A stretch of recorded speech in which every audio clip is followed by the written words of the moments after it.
Hi! Eventually this is going to be called James's Mail Time, although not yet because nothing that I have here today has come in the mail.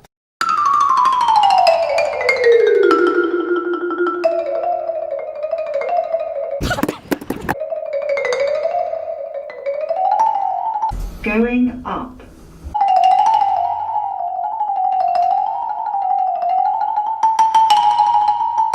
But a bit of background. A while back we had to move out of the Grand Tour offices and into some smaller ones, as a result of which I lost my personal office space there. I'm now hot desking. I don't have a desk. But as a result of that, all the stuff that had accumulated around my desk over about 4 years, I had to give it all away. And there were a few things left over, which I'm going to go through with you now. And the idea is that you write in the comments a good reason why I should give it to you, and if you come up with the best reason, you can have it. It's as simple as that, okay? So here we go. The first item is this.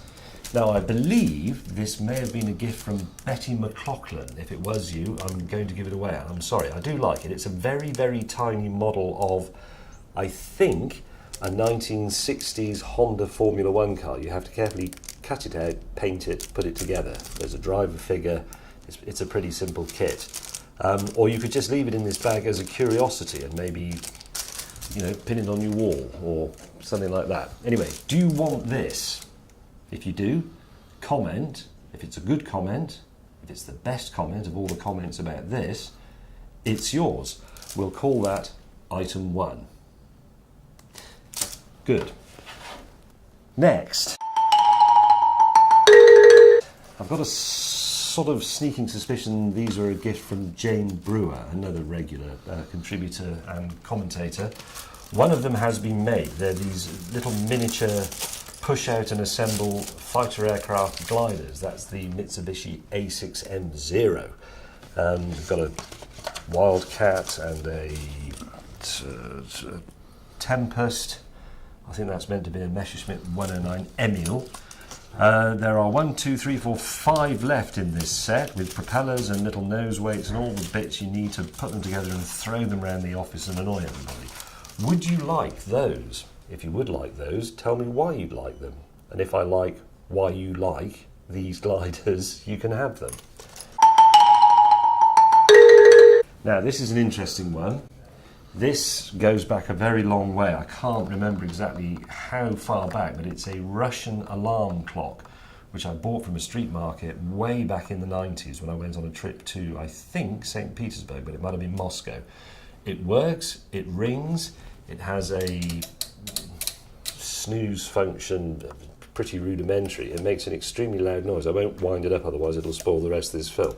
This Russian alarm clock could be yours if you explain to me why you should have this Russian alarm clock, and I'm impressed with your reasoning. I think you've got the drift of this now. I'm going to put that there.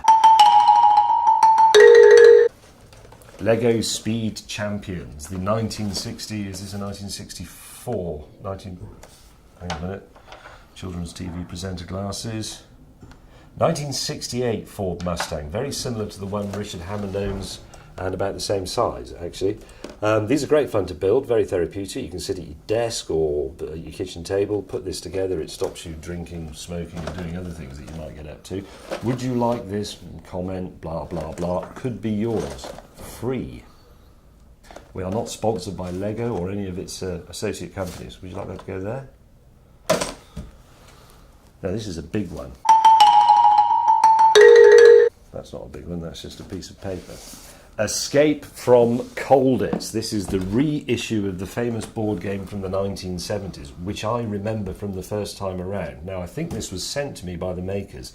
Somehow or other, I ended up with 2 copies of this, so this one is going spare, and it could be yours. It's a fantastic game. You need to have a friend who's prepared to be the Germans, and that's quite tricky, because I've got a German friend, and even he won't be the Germans, because it's frankly a crap roll of the game. So you'll have to, I don't know, devise a little drinking contest or toss coins or something to decide that one. Hang on, I'll have it. I've got a friend who doesn't mind being German.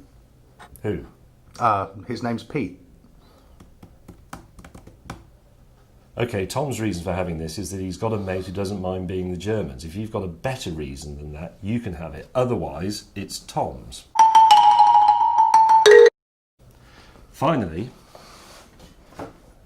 from the Haynes organisation, famous for their car repair manuals and their excellent museum, this build your own V8 engine. I did originally promise that I would do this myself and make a video about it. I've never got around to it. It's quite a complicated job, but a very rewarding one. It's a working model. The pistons go up and down, the flywheel goes round, little spark plugs go off, and you will understand how this piece of technology, which we're only going to have for another few years, works. Would you like that? Do you have an educational reason for wanting to make, with someone else, perhaps maybe some kids, this working V8 see-through model engine? Convince me that you should have it, and you shall have it. And that's it. Now, if you have lots of things at home, in your kitchen, in your office, in your garage workshop, that you sort of don't really want, but that you feel you can't really throw away either, send them to me. The address is coming up down below in a second, and I will try and find them a good home, unless they're complete tat, in which case they'll just go in the bin. The drive bin is mahoosive.